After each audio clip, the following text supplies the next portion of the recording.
Welcome to the Crowds Line College Football Show.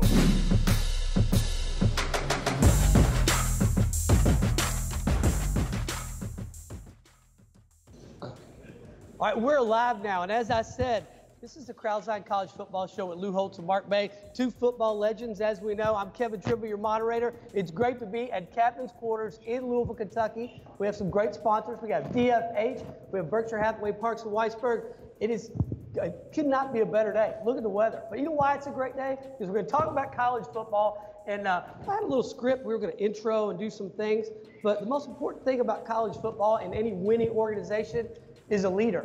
And it's a leader who has a vision. And then it's all the people that execute that vision. Well, here in the city of Louisville, in the Derby City, as we know, we have a new football coach. So how about a big round of applause? Let's bring on Coach Scott Satterfield.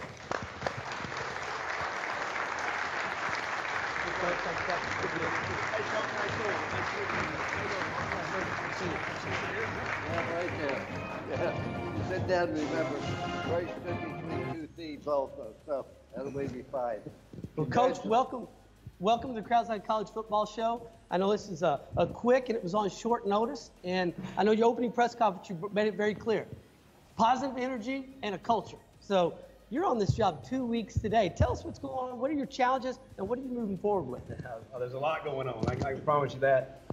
Someone just asked me, have you been able to get out around the town any? I said, not really. You know, I'm living at the Hilton Garden Inn in the office at the Cardinal Stadium. So it's been wild. It's, you know, you're trying to put together a staff, trying to do some recruiting here. You know, signing day, the first signing day is coming up Wednesday tomorrow. So it's been really, really busy with all that. And, you know, and trying to get, you know, families up here and those type of things. But it's been very exciting. The people here have been unbelievable to us. I know anytime you take over a new situation, to me, the two most important things are staff and recruiting. Tell me where you are on the staff. How many coaches did you bring with? How many did you maintain here? What's the direction you're going? Yeah, we're in the process of doing that right now. I think we have 5 with us right now. There's 3 that I brought with me from Appalachian State. Of course, they won our bowl game Saturday night. Did an outstanding job with that. And then we're in the process of recruiting some more coaches. Hopefully by the next week we'll have, you know, maybe full staff.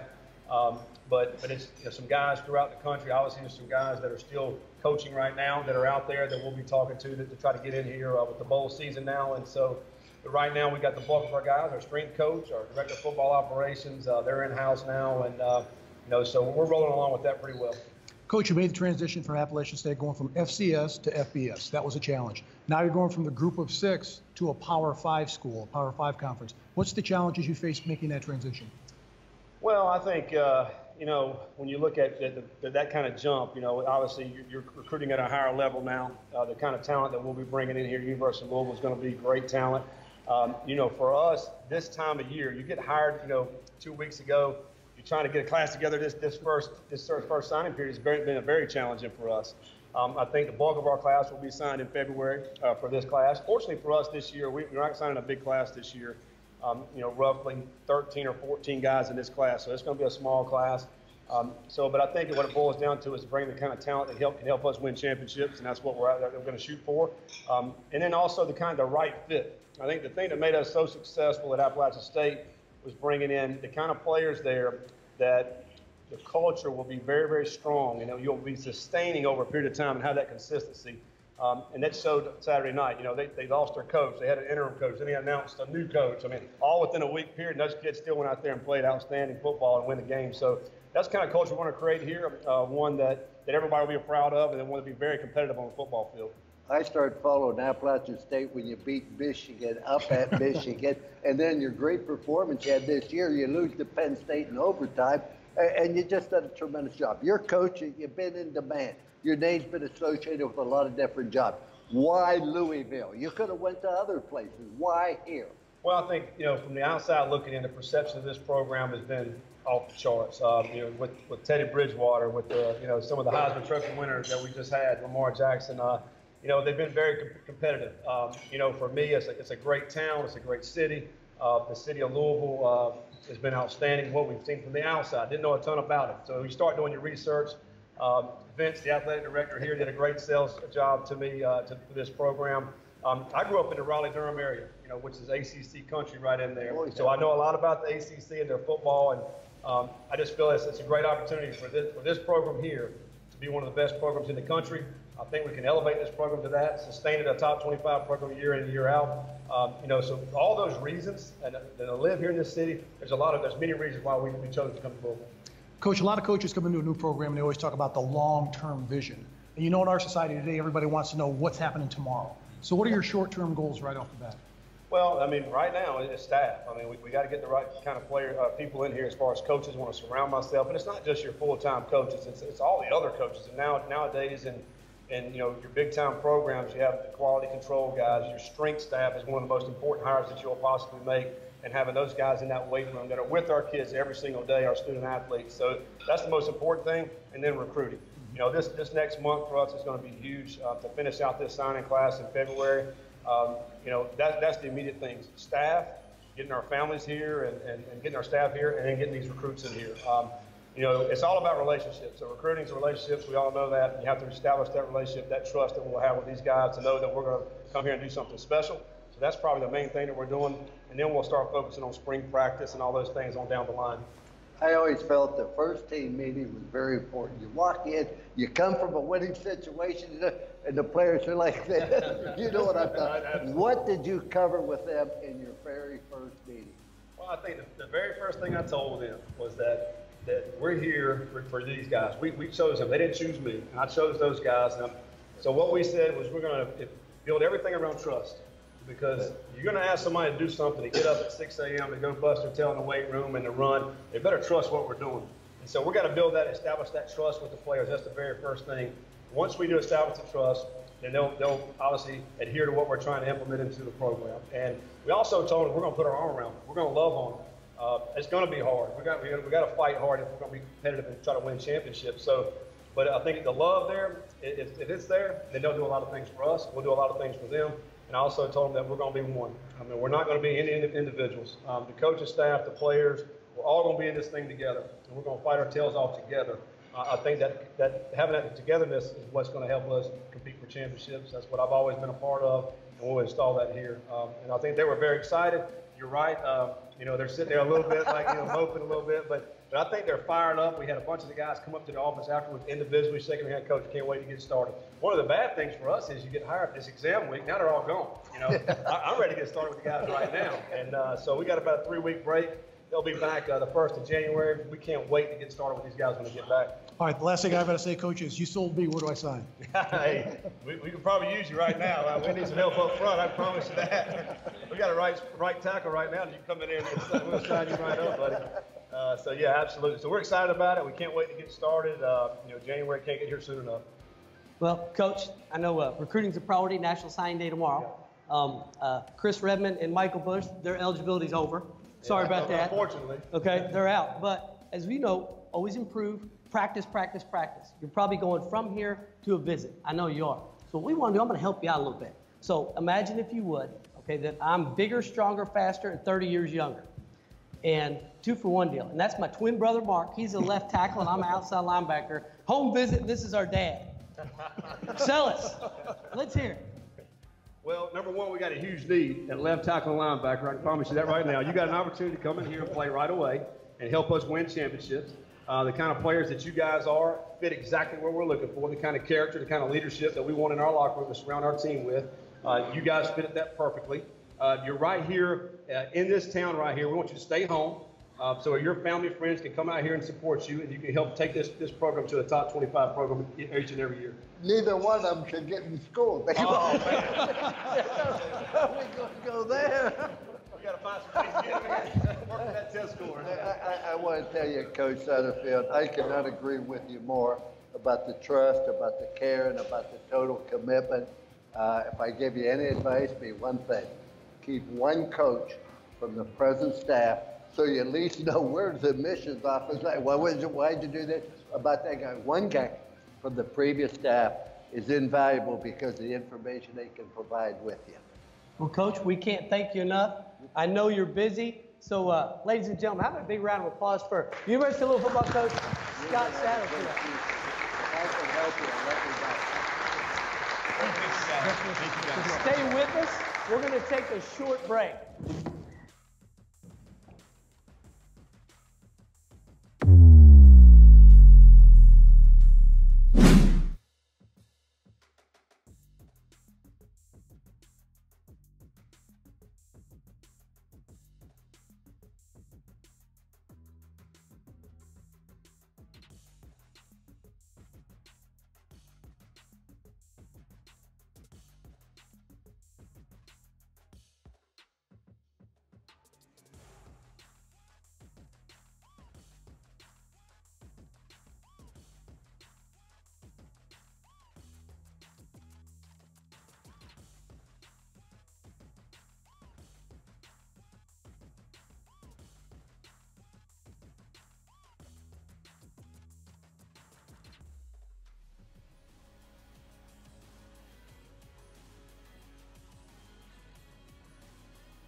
Back at the Crowdline College Football Show at Lou Holtz and Mark May. And thanks for Scott Satterfield. It's been an exciting time here in Louisville. Oh, by the way, Coach, they opened with Notre Dame. So we'll see how that one's going to go. So let's get back to what brought us here. We started on August 28th was our first show and started picking games. And we said, well, you know, who's going to win the conference? Who's going to win national championship? Some bold predictions. But we're right now in bowl season because of these conference championship games.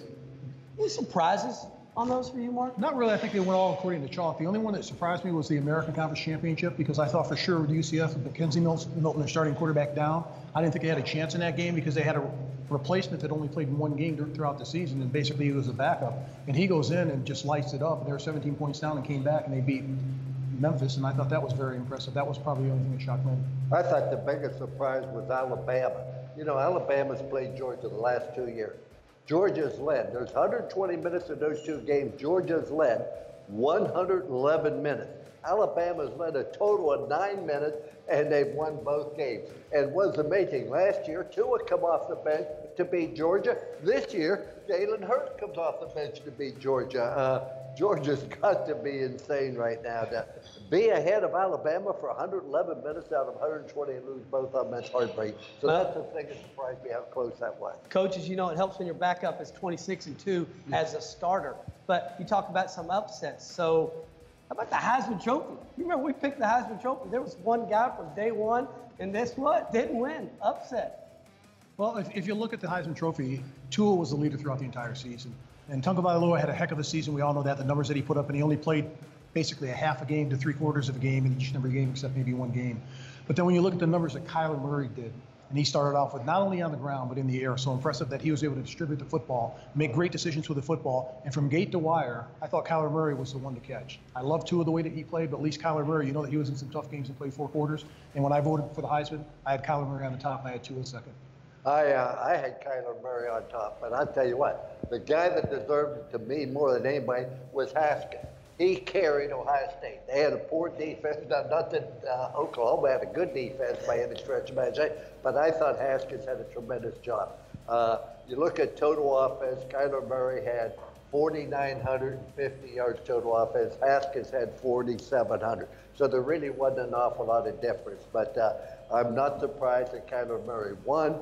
But maybe it's the system at Oklahoma because now you have winners back-to-back. But here's the bad thing.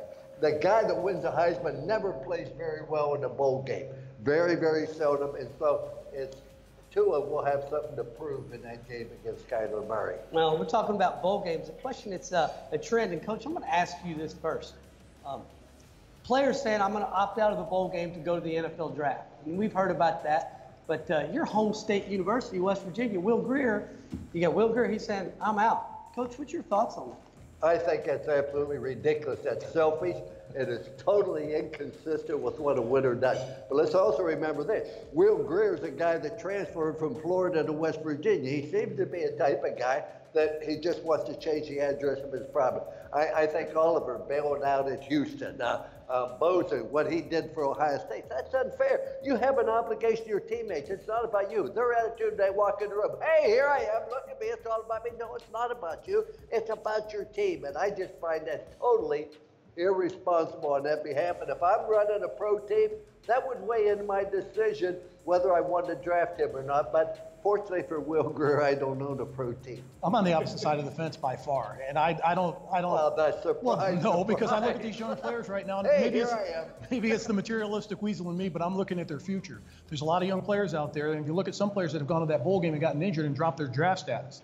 And if you look at a lot of players, when they want to get to the NFL, 99% of the players want to get to the NFL that play college football. If you're going to get the opportunity, you're going to be a first-round draft pick, and you know that. You've done enough for your university. You've been there 2, 3, 4 years. You've built enough equity in that university to pay back what they've done for you. So I look at it, if you've got a chance to go to the NFL and a chance to get drafted in the first round, the bowl game is meaningless unless you're playing for a national championship. You sit the bowl game out. Now I know why I didn't recruit you. Hey, it's not all about the dollars. It's all about your future. If you want to play in the NFL, No, it's about the team. Every scout and every NFL general manager that I know that I've talked to, they're breathing a sigh of relief that these top players are not playing in this bowl game.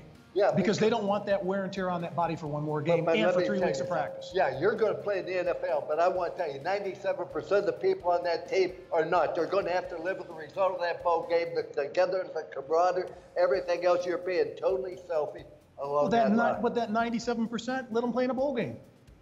That's good, and that's well and good. Hey, That whether you 3 win the 4, bowl 5%. game or not now. Oh, come on, Coach. I played in 4 bowl games, and I really don't even remember any And of I them. coached in 26 of them, and I want to tell you, it makes a big difference who wins. Well, Coach, I'm not going to opt out. I'm here with you. So let's talk about bowl games. Now, just so y'all know, this year, in this first inaugural season of the Crowds Line College Football Show with Lou Holtz and Mark May, we picked 130 games. And so everybody wants winners and losers. I'm not going to go into spreads, but the elder statesman, Coach Lou Holtz, 90 wins, 40 losses, 69%. That's pretty good. That was good to have, but in high school, that would be great. I get a 2-0 there. Mark, 80 wins, 50 losses, 61%. So we're going to talk about bowl games, and we're going to start off with the Armed Forces Bowl in Fort Worth, Texas. And just so you know, we always pick a military academy every opportunity we can. Of the Crowds Line, there's about 15 of us that put the Crowds Line together. There's 6 veterans on the Crowds Line, to include former Army Second Lieutenant Lou Holtz right here. We have Army, we have Navy, and we don't have Air Force, and we're not going to because they couldn't pass the test. So we're going to talk about the Lockheed Martin Armed Forces Bowl, and you've got Army, who currently is 10-2, taking on Houston. As you know, Houston, no Ed Oliver, opted not to play. Derek King, quarterback, he's hurt, and Army is. Army's rolling. Army keeps the ball for 40 minutes a game. Mark, who's going to win that one? I like Army in this game. That's the reason why, is because they can control the ball on the clock. And if you look what Army did against Oklahoma, they had the ball for 44 minutes against Oklahoma, the #1 scoring offense in the nation at the time. And they were able to run the ball, and they were able to play great defense in that game. And I think in this game, when you look at Jeff Monken, their head coach, he's not done a good job. He's done a phenomenal job. This is the first time in Army's history where they've won back-to-back 10 games. Think about that. Over 100 years of Army football and all those great teams, they've won back-to-back 10 games for the first time under Jeff Monken this last 2 years. And not only that, they've got a chance for the first time to win 11 games. And I like what they've done at their quarterback position with Hopkins Jr. He's been a terrific quarterback. They're going to run the ball. They're second in the nation in running the football. But the thing about Army is once you get sucked in and bring that 8th guy up and that 9th guy up in the box, they're going to go over the top. And when they throw the ball, it's usually for 30, 40 yards, and it's a big play. And I like Army, just their discipline and the way that they can play. And defensively, we have their defensive coordinator, Jay Bateman. He was one of the finalists for the Burroughs Award this year, and I hosted the Burroughs Award. Outstanding young man. He's going to be one of the up-and-comers in college football. Well, I think Mike has done a tremendous job. But let's remember this. For about 50 years, Army only played 9 games. If you only play 9 games, it's hard to win 10. I might add about that. But I think he's done a tremendous job. That's that West Virginia math, isn't it? Army has a very, very fine football team, but the most underrated phase of it is the defense. You mentioned Jay Bateman, the defensive coordinator. I happen to be on the board and get the chance to select the Frank Burroughs Award, which goes to the outstanding assistant coach. Out of all the assistant coaches in the country, I voted Jay Bateman #1. I look for Army to win this game 31-14. Not only did Houston not have Oliver, the great defensive lineman, who's going to sit out, they lost their great quarterback, Derek King, who's accounted for almost 4,000 yards total offense. So without Oliver, without King, with Army today, 31-14, West Point wins.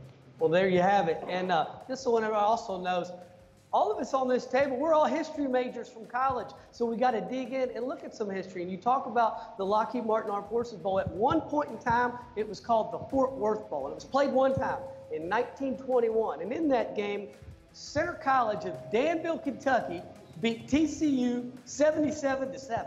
So there you have it. But then we're going to move on to 2 ranked opponents. You got number 13, Washington State, number 24, Iowa State. Mike Leach, the Pirate, Gardner Minshew, his quarterback, who throws that ball everywhere. But then Matt Campbell and Iowa State and his defense are going to try to pretty much just follow the same plan that they did at West Virginia. But as I like to say, they're going to put in the Bobby Redmond principle, which is I've never seen a big, strong quarterback throw a touchdown from his butt, and they're going to get after it. Mark, what do you think on this one? I think this is going to be a blowout. I think Washington State's going to win this game handily, and these are the reasons why. If you look at Iowa State's defense, they're 62nd in pass defense in the nation. You look at Gardner Minshew, their quarterback, 4,477 yards during the regular season. He led the NCAA in passing. But here's the thing. One thing Mike Leach is he's a guy that never forgets.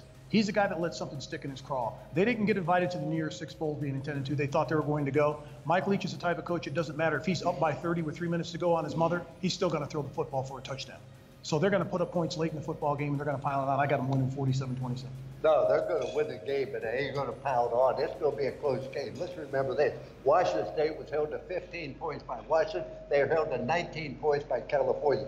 Iowa State happened to beat West Virginia 30-14. Same type of offense, same thing. Last year, they beat Oklahoma. They upset them. They've also beat Oklahoma State this year. Their offense is very, very mediocre, but they have a knack of rising up. I look for Washington State to win the game 31-20 by scoring late in the game. It will be within one score with 4 minutes to go in the game. I know you picking my Ouija board, etc., but this is based on that. Well, it's better than a dartboard, but I'm going to ask you a question before I go to our next game. Okay, how many graduates of the University of Louisville are in here? Okay, let me ask this question. Who here has or is currently paying tuition at the University of Kentucky? Imagine that. So this leads to our next game. Whether you like them or not, you're part of them. The Citrus Bowl. Kentucky Wildcats taking on Penn State. As you all know, the last time Kentucky was in the New Year's Day Bowl was January 1999, and they played Penn State in the Outback Bowl. Tim Couch puts on a clinic for 1 quarter, and then some guy named LeVar Arrington and Courtney Brown, take care of that. Okay, so is this going to be Josh Allen going to do that to Trace McSorley? Who knows? We're going to see. Air raid before. Kentucky's a defensive team now. Penn State lost some close ones this year. Mark, what do you think? I like Kentucky in this game, and not just because I'm in the state of Kentucky right now. I think if you look at Benny Snell Jr., over 1,300 yards rushing in this, but Terry Wilson Jr., if you go back to the game against Vanderbilt when he was 3 for 19 in that game, they finally opened up the offense and let him throw the football. Since that point, he's averaged 210 yards passing, 7 touchdowns, 3 interceptions. He's the key to their offense, opening it up. He's not a prolific passer, but he can get the job done. He's very mobile at the quarterback position. If you look at Penn State in this game, I played with the University of Pittsburgh. I'm not picking Penn State to beat anybody. So I'm picking Kentucky in this game. They're going to win this game 29-27. I'm picking Kentucky to win because I am in Kentucky, but I also think, I'm being honest, but I think that they have an excellent chance. Penn State gave up 42 points to Michigan, got beat 42-7. The last 3 games after that debacle, they've given up a total of 20 points. I know they haven't played the greatest teams in the world, but I like something about Kentucky. Kentucky has had some very, very big wins. Let's remember this. They got beat by Georgia twice. The reason I say they got beat by Georgia twice, they went into that game with only 1 loss. That was A&M in overtime. They beat South Carolina, and then they get beat by Georgia. And the following week, they lose to Tennessee. The reason I say Georgia beat them twice was they never got over the loss to Georgia, and after that, they have come on very, very strong. I love Snell, the running back. I love Wilson. I love Josh Allen. I think they have a very, very good defense. This Kentucky team is for real. I make no mistake about it. And the other thing, I think Kentucky's hungrier than Penn State. Penn State, they think they should have gone to the New Year's Six Bowl. That's what they're used to under James Franklin. I think Mark Stoops has done a terrific job with this football team. For them to get to 10 wins, I think it's huge. Not only that, it's great in recruiting, so you can go out and sell that.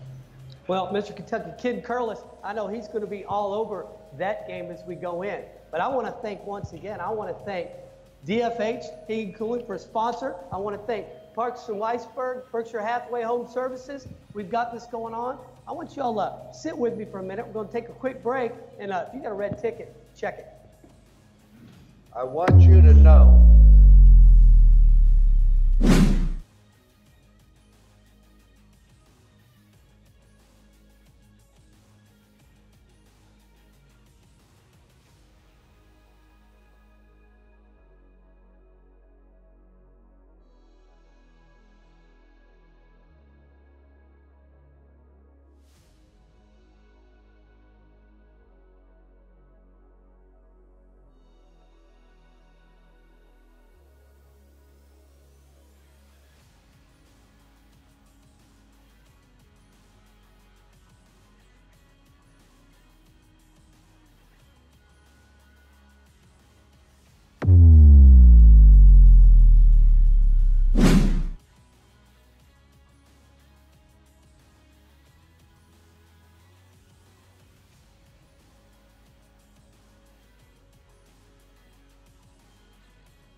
Now, welcome back, and what we're going to talk about now is the New Year's Day, New Year's Six Bowls.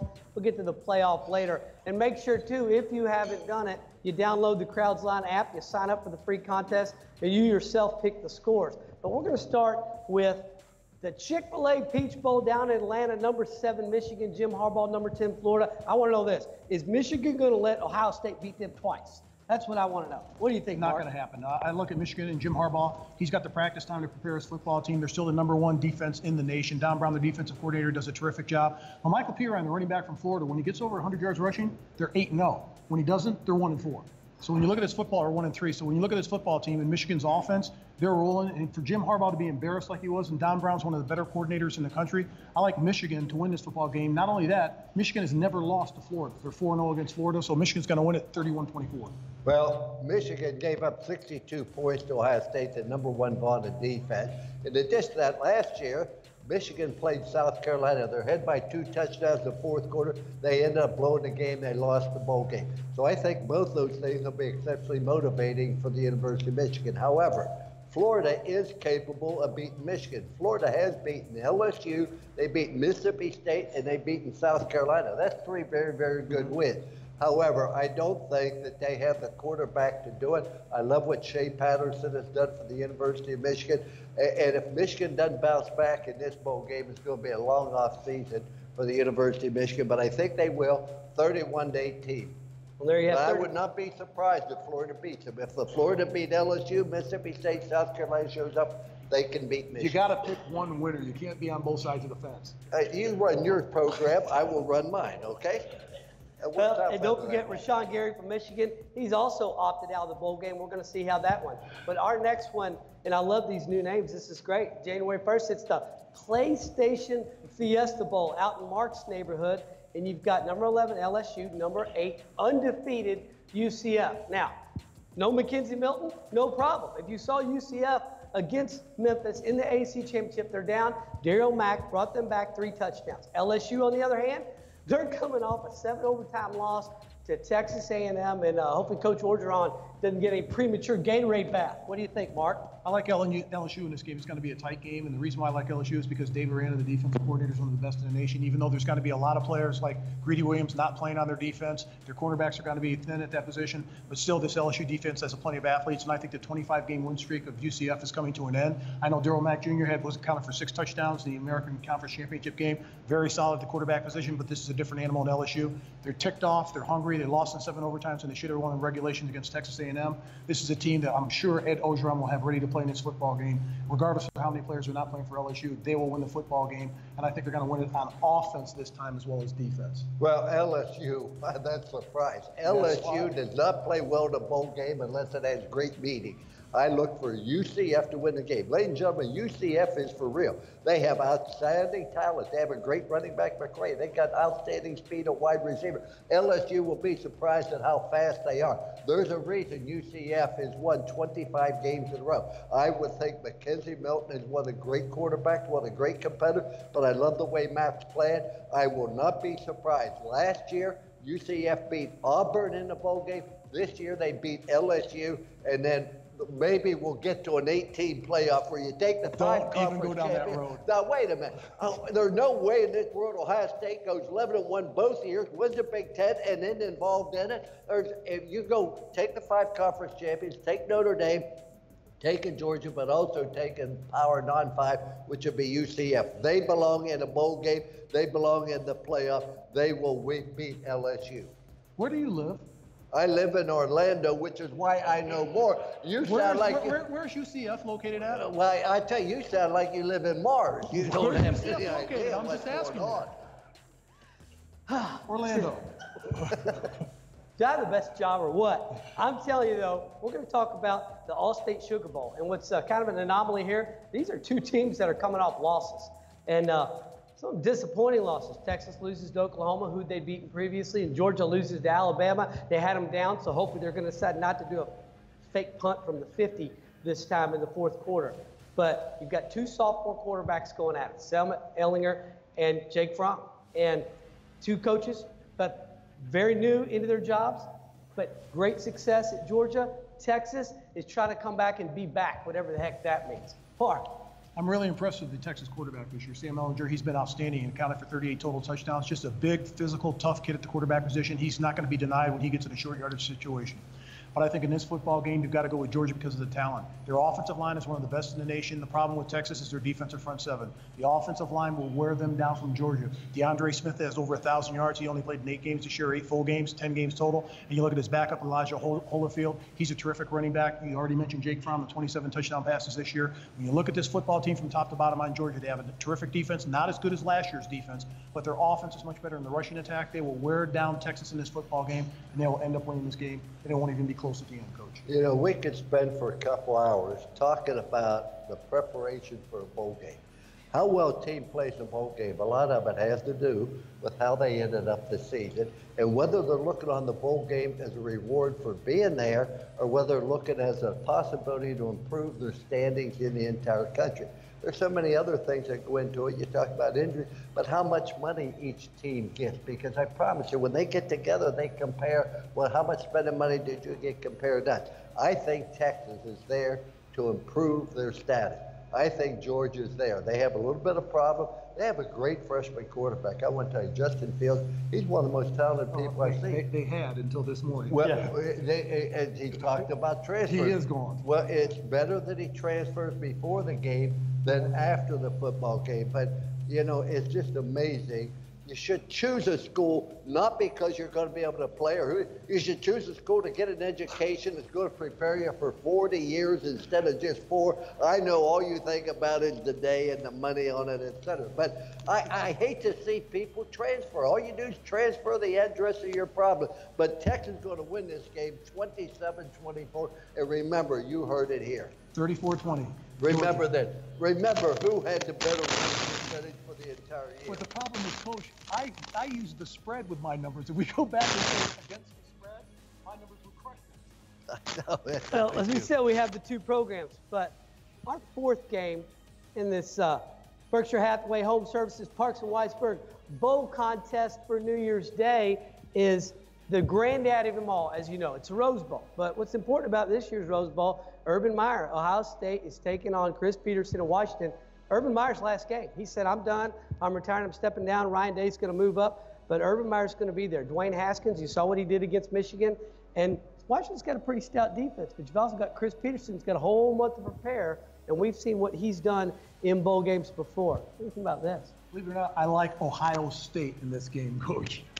They're the better football team. Dwayne Haskins has been phenomenal this year. He will be the first quarterback taken off the board, the 47 touchdowns, the 8 picks, very impressive, but his decision-making has been phenomenal this year. The first year as a full-time starting quarterback for Ohio State. Even though Washington has the best defensive secondary in the Pac-12, they've got some great starters out there that are going to play at the next level. This kid will pick them apart. It doesn't matter how much time they have to prepare. The other thing about Chris Peterson, all those bowl games that he won at Boise, he's 1-3 in bowl games at Washington. So he's not been able to get over the hump at Washington.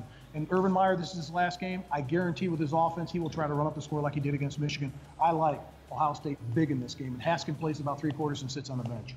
Stop the presses, ladies and gentlemen. I got a scoop. Mark picked Ohio State. That is a first. I'm not quite ready for that. I'm not so sure Ohio State will dominate this game. First of all, Haskins has such a great future, but he's playing in the game. Isn't that amazing that he puts the team first ahead of his own selfish interests? But here's the other thing. When you have a coaching change, Day is going to replace Urban Meyer. All of a sudden, the staff gets discombobulated. Am I going to stay with Coach Day? Is he going to offer me an opportunity? Do I have to find another job? Am I going to move? Who's going on? Who's going to be defense? All those things are distractions for the football team. I think that Washington is a very solid football team. I hope Coach Peterson will go back and coach the way he did at Boise State when he beat Oklahoma in the bowl game, running different trick plays and doing a variety of different things, because you're going to have to do it to beat Ohio State. I hired Urban Meyer. My grandson's a graduate assistant at Ohio State. He will be with me this weekend for 2 days. I look for Ohio State to win this game, 28-24, be a close game. But ladies and gentlemen, I believe Urban Meyer will coach again. I believe it will be at Notre Dame. Not next year, but sometime in the future. He's far too young to quit, and he's far too talented and far too capable. And he has so much to offer young people and a university. That's just my prediction. I've never talked to Urban about this. I'm sure he'll call me Monday, but Be that as it may. If Coach, history- I'm if sure history that's not a repeats itself, stressful he'll be back by job. 2020. If you look at Urban's past, if history repeats itself, he'll be back by 2020. No. He'll sit out a year and work for some. Notre Dame's not stressful, but Coach, I need a story. And the reason is because as we talk about being history majors, 50 years ago, January 1st, 1969, Ohio State played in the Rose Bowl. They played against USC, who had a pretty good running back, and a group of assistant coaches was beaten down to come up with a game plan to win that game and get a national championship. Tell us about that 50 years ago. I was at Ohio State, and we had to beat Michigan to go play Southern Cal for the national championship. We scored late, went for 2, made it, and beat Michigan 50-14. And the media said to Woody, "Why did you go for 2?" He said, "They wouldn't let me go for 3." So now we go and we're playing Southern Cal. We get a dissertation about the best way to defend O.J. Simpson. I coach defensive back. I told them simply, when they run, come up. When they pass, go back. Cover the guy they throw to. Don't cover the decoy. 3 are decoys. 1's a receiver. You 4 ought to cover 1. Who's a decoy? That's a guy they don't throw to. You know, you keep it simple. But he said, O.J. better not score a touchdown. January 1st. 1969, second quarter, Southern Cal has ball, 1st and 10 on their own 20. O.J. Simpson takes the sweep, goes 80 yards for a touchdown. I was fortunate I was up in the press box, Woody Hayes on the sideline.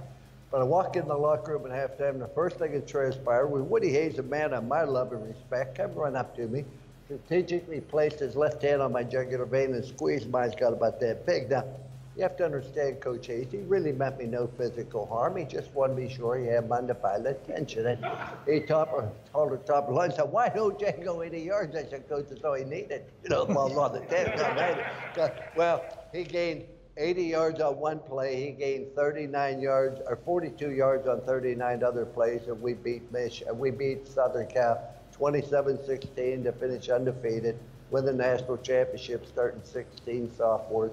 That's when freshmen weren't eligible. And all 4 defensive backs I coached are in Ohio State's Hall of Fame. And if it wasn't for me, you wouldn't have heard of people like Jack Tatum. We had some talent back here. Coach, I'm sorry I missed it, but I wasn't born yet. So what I want to talk about now is what's really coming up is on a lot of people's mind, and that's why we go to the Crowdsline app, get on the contest, because it's all about championships. Any organization where winning doesn't matter is probably a worthless organization. And we're going to talk about winning right now because we're going to go into the DFH college football playoff segment, and we're going to pick, as we know, we got 2 games. We're going to start with the Orange Bowl, number 4, Oklahoma, 12-1. That one loss, they avenged it to Texas against undefeated number 1 Alabama, Tua Tagovailoa. He's wearing a boot on his leg. Is he going to be able to play? But as we said before, when your backup's 26-2 as a starter, you're in a pretty good spot, I think. But they can play some defense. Oklahoma lights out. They light up the scoreboard, but have they played against a real defense yet? What do you think about that one? I like Oklahoma in this game. No, I don't. You know I like Alabama. Alabama's going to cruise in this game. It's not even going to be close. And you've got the luxury of 2 quarterbacks that have played championship games, that have won games and won big games. Not only that, when you look at their running backs, Najee Harris, Damian Harris, they're deep at the running back position. One thing about Oklahoma, if you can run the football, keep the ball away from them, they have limited possessions. And Army proved that earlier this season when they took them to overtime. Nick Saban's going to use that blueprint, but he's also going to go over the top with Jerry Jeudy, one of the best wide receivers in the country. Because one thing about Oklahoma's defense, we all know, they can give up the big plays and give them up in a hurry. Oklahoma is a fantastic football team. I love Kyler Murray. I stated that. The numbers he's put up have been astronomical this year. But in this game, it's not going to be a shootout like last year's Georgia game. Alabama will limit their possessions and not let them score as many points, and they will hold them down to less than 28 points in this game. And Alabama will put up in the 40s easily in this game, not because of the quarterback position alone, but because they're going to force turnovers in this game, and they're great at that. And not only forcing turnovers, they capitalize and put points on the board after turnovers, one of the best in the business. I like Alabama big in this game. I like Alabama, but you forgot one very, very important point. That's the offensive coordinator at the University of Alabama, which has done a tremendous job, has accepted the coaching job at Maryland.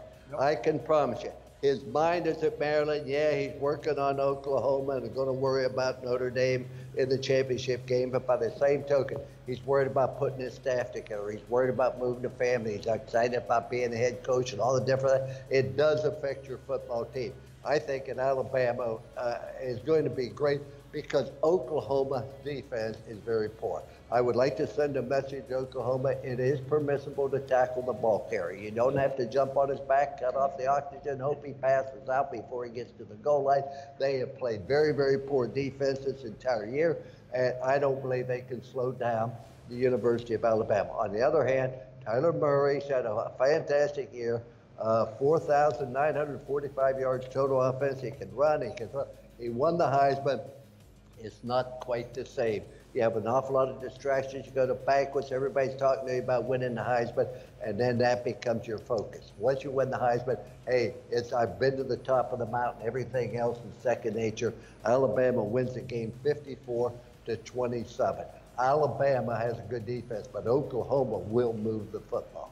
Well, this is the second time Alabama-Oklahoma playing in an Orange Bowl with a national championship on the line. The first was in 1963. Alabama had a coach named Bryant and a quarterback named Joe Namath, and they took it to Oklahoma 17-0. So will history repeat itself? Who knows? But we go to the Goodyear Cotton Bowl in Jerry's World, AT&T Stadium in Dallas, where who's playing in that game, Coach? Well, I want to mention the Oklahoma-Alabama game. We did the game in the Sugar Bowl where Oklahoma beat Alabama when they were a huge underdog. 2014, sir. So, but we're going to talk about Notre Dame and go down to the Cotton Bowl in Dallas. Jerry's World, we've seen that. Jerry Jones's Dallas Cowboys, big bunch. It's going to be full, and you've got Clemson, Notre Dame. Tale of two teams. Think about it. They're very similar. Both their fortunes changed this year. Maybe not so much for Clemson, but when they put in a different quarterback. You've got the Fabio Hare, Trevor Lawrence from Cartersville, Georgia, down there at Clemson, slinging it everywhere, but they're also now running the ball. And then what happened with Notre Dame when Ian Book got the reins, thanks to Mark May's advice, and Dexter Williams came in from his 4-game sabbatical, they're taking off. Mark, what do you think about this? Well, Brian Kelly's the coach of the year this year, and if you look at Ian Book and his numbers, he's been terrific. 19 touchdowns, he's been able to move the ball. You got to love Notre Dame because of the nostalgia and all those great teams that they defeated this year that are ranked in the top 5, top 10. Not. I like Clemson in this game, and Clemson will blow out Notre Dame. There's a reason why they're favored by 13 and a hook, because if you look at Clemson on their defense, they've got 4 guys up front that will be drafted. 3 of them will be drafted in the first round on their defensive line. You look at the way they played this year, they only have 1 bad game against South Carolina. Their offense with Etienne, the running back, has over 20 rushing touchdowns in the season. How does that happen when you've got a quarterback in Trevor Lawrence that's slinging the ball over 70% completion rate all over the country, and you're moving the ball against better football teams? I would like to compare their schedule to Notre Dame's schedule. At least Clemson played multiple ranked teams on their schedule this season and defeated them handily. They only have 1 or 2 close games, but Notre Dame has been in a tough fight against Pittsburgh, against Ball State. They almost lost to Michigan, and Vanderbilt almost beat this team. They were within 7 points. Okay. I want to tell you, everything you say about Clemson, they're a very balanced football team, Mark. They rush for 260 yards a game. They pass for 270 yards a game. Their front 4, as you mentioned, are absolutely outstanding. However, there are certain things that you have not really looked at. First of all, we aren't going to get beat by a freshman quarterback. In addition to that, I don't care who we played on our schedule. We went undefeated. We beat everyone we played. In addition to that, did you watch South Carolina throw for 500 and some yards against that secondary? And Notre Dame will win this football game. I think they win it 31-14. Now, you can give me all these facts, but I want you to remember something. Every aeronautical engineer will tell you that there's no way humanly possible that a bumblebee can fly. They'll tell you its body mass is too big, its wingspan is too small, so there's no way. But fortunately, the bumblebee can't read, so it flies all around. The same thing. Everybody told us why Notre Dame can't win. Notre Dame's not going to read the paper. They're going to go out. They're going to play the football game. We can run the ball. We can throw it. We have a great receiver in Miles Boykin. We have 9 starters back on defense. We've only given up in 9 of the 12 games. We gave up 17 points or less. Notre Dame wins the game 31-14, and Alabama's scared to death the following week. Oh, I bet they are. And the thing about Notre Dame, it really gets me, they're going to lose 38-23. I'm going to tell you why. Look at their schedule. They shouldn't even be in the playoff. You want to know why? They only play 12 games. They're not even in the conference. They don't have to play a 13th game, but they have to take that opportunity in that 13th game, not only to get players injured, but to lose that game and get that 13th data point. So just because they're Notre Dame, they get a pass. Well, They get a pass because they're undefeated. My goodness gracious, Mark. And you're the guy that doesn't want to go to 18 playoff. Ladies and gentlemen, we have no teleprompter. We have no script. I love this guy. He's a great friend, but I'd love to agree with him, but if I did, we'd both be wrong. And you don't want that. Well, there you have the college football playoffs. So, gentlemen, week one, we said, who's going to be in this national championship? Didn't agree on that. Imagine that. But Coach said, you said Notre Dame was going to be our national champion. Mark, you said Alabama. So you're both still in the hunt. All right, Mark, who do you think is going to win this? Who's going to be in the game? What do you think? What's this national championship game going to look like?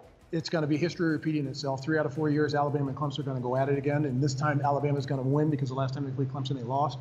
I think that you look at, they have no Deshaun Watson. They do have Trevor Lawrence, which is not a dual threat quarterback. He's a quarterback that's a pocket quarterback that can sling the ball. Alabama does extremely well against those type of quarterbacks. Where they struggle is against mobile quarterbacks. But I think when you break down this game against Clemson, it's probably not going to be a high-scoring game. It'll be a lower-scoring game. I think Alabama, with their experience, and this is the great thing about it. When you look at Dabo Swinney, what he's been able to accomplish at Clemson in a short period of time, to be able to compete with Nick Saban almost each and every year, it seems that way. I think it's outstanding, the program that he's built at Clemson. But I think the bottom line, Alabama is a machine and a well-oiled machine, and it doesn't matter who they bring in or who they plug in. It's plug and play at Alabama. It's next man up. If somebody gets injured, it doesn't matter. They're too deep at the quarterback position and two outstanding quarterbacks. And in this situation, Nick's been in it a bunch, Dabo's been in it a bunch. But when it comes down to it, I think Alabama's going to win this game because I think their offensive line is a better offensive line and more physical up front, and will get the job done when it comes at the end of the game. When they have to have it, they have to move the chains, Alabama will end up winning this football game. And it'll be a close one, but Alabama will win this game 30-27. I think Alabama is probably the best football team in the country, talent-wise, coaching-wise, etc. But losing your offensive coordinator makes a big difference. The one thing that hasn't really been evaluated is the great punter and place kicker Notre Dame has. They're both seniors. They're both outstanding talents. So Notre Dame is going to have an advantage in the special teams area. I think Notre Dame beats Clemson, as I mentioned, going against the University of Alabama. Just a knack of Notre Dame beating Alabama. I remember when Bear Bryant retired. I happened to coach against him in the Sugar Bowl. And so when he retired, or when he broke the record, I called him to congratulate on breaking the record, the all-time winning record. But I said, I felt I should call you because I contributed to that. He beat me. And I'll never forget what he said, yeah. He said, on my tombstone, they're going to write the only coach who couldn't beat Notre Dame. Bear Bryant was 0-4 against Notre Dame in the Sugar Bowl, where Tom Clemens threw the comeback there. Notre Dame has a knack of beating the University of Alabama in a bowl game. I look for Notre Dame as a very, very smart football team. They aren't penalized very much. They don't make dumb mistakes. They don't make bad plays. I think that they're going to go in there, and it's been 40 years, 30 years since Notre Dame has won a national championship. Longest streak there's ever been. Before that, I think it was only 17-year streak. It's long overdue. Brian Kelly's the man. Now, if not me, who? If not here, where? If not now, when? Notre Dame beats Alabama. I'm going to say this closing. Some people have selective memories. Do y'all remember 2012, where the undefeated mighty Notre Dame Fighting Irish took on Alabama? It was 42-14. I think in the second quarter, we were in the green room drinking Diet Cokes, watching the game on the monitor. Well, that was then. This is now. You're always living in the past, Mark. You can't do that. Well, there you have the national championship. So one says Bama, one says Notre Dame.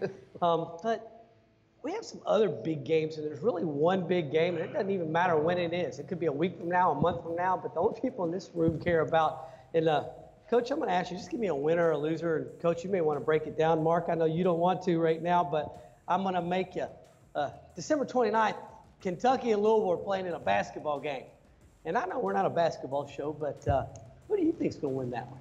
I have to pick Kentucky, and the reason why is they're ranked 19th in the country right now. Calipari always does a decent job. He continues to just keep getting those young freshmen in and young freshmen to the NBA, and they've been phenomenal at it. So, and he's got the reputation as a great recruiter and a great developer. I've known John Calipari. We've been friends, exchanged different coaching ideas and philosophies. He's done a tremendous job. But I look for Louisville to win the football or basketball game, and here's the reason why. Number one, it is at home. Make no mistake about it. And Kentucky has a tendency to turn the football over. The one thing Kentucky can do is rebound. They don't have an awful lot of assists, and when you look at comparable teams, both of them played Seton Hall, both of them played very, very well, was both very, very close. I think the fact that it's played at Louisville gives them the edge. However, you'll probably have SEC officials. Now, I'm not saying officials are dishonest, but they call the game differently. In other words, they maybe allow a little bit more contact in their conference than they do, and you'd have to adjust. Plus, they're used to calling Kentucky games, etc. So it might go, not because they're dishonest, but it's just a different way you look at things. But I look for Louisville to win the game. They run that full court press all over, and Kentucky is going to have some trouble. It's going to be a great football game, very, very intense. I promise you, it's going to be a lot closer than your football game was. I hope that Louisville scores as much as Kentucky did in football. You're talking about officials. Spoken from a man that put an official in a headlock on the sidelines of the national television game. I was just trying to get his attention. The guy's name was Tom Thurman. It's a true story. What happened? We're playing BYU. The game's over. We won. They've been holding us the whole game. And we blitz Peter Burchich. He's coming free. The center reaches over and puts a headlock on and pulls him down. True story. So I called timeout. I called Tom Thurman over.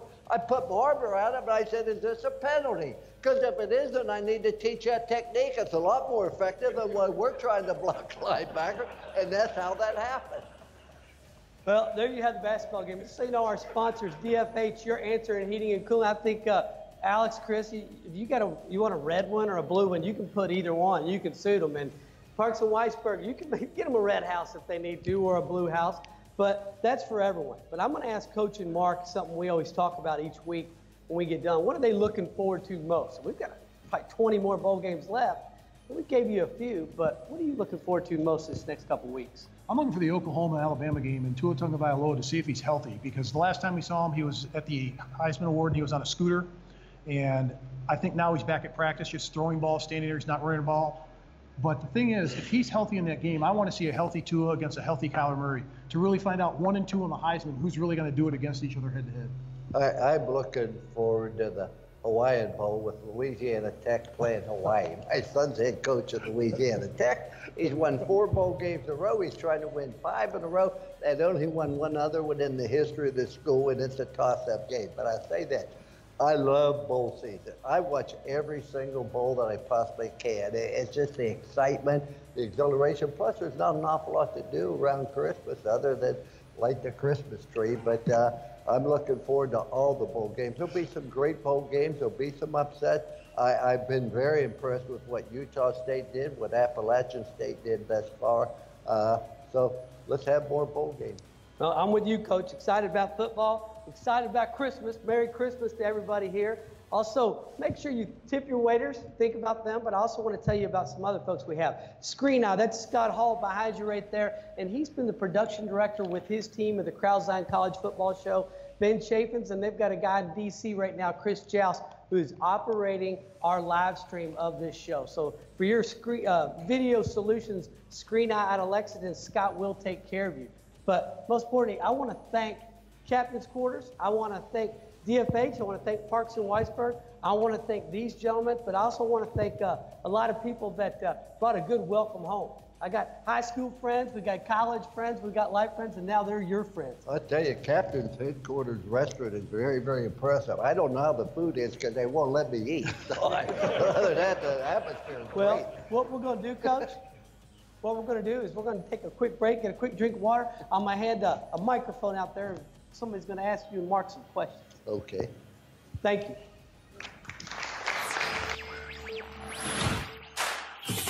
From the 30, Johnson out of the shotgun. Dropping back, pressure on, throwing over the middle. Has Williams. 10, 5, touchdown!